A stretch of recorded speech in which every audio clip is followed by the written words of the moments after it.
पूर्व सांसद अतीक अहमद के बेटे अली ने कहा कि मेरा इस बैरक में दम घुटता है। मैं यहाँ अकेला हूँ, किसी को भी मुझसे मिलने नहीं दिया जाता है। मुझे भी अन्य कैदियों के साथ कर दिया जाए। बता दें कि अली नैनी सेंट्रल जेल में बंद हैं।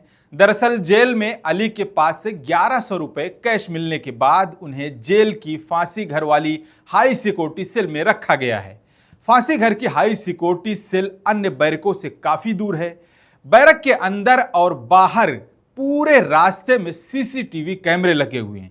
बैरक के बाहर 4 सुरक्षाकर्मी की ड्यूटी लगी है। आपको बता दें कि 17 जून को एक सीसीटीवी सामने आया। इसमें दिख रहा था कि अली से मुलाकात करने उनके वकील गए थे। वकील ने 1100 रुपए निकालकर अली को पकड़ा दिया।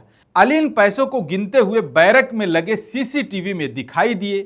पूरी घटना लखनऊ मुख्यालय से सीसीटीवी से देखी जा रही थी।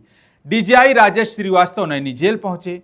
वहां अली की बैरक की जांच की गई तो कैश मिला। इसके बाद फांसी घर की हाई सिक्योरिटी सेल में उन्हें भेज दिया गया और डिप्टी जेलर क्रांति देवी और जेल वार्डन संजय त्रिवेदी को सस्पेंड कर दिया गया था। आपको बताते चलें कि अली 30 जुलाई 2022 से जेल में बंद हैं।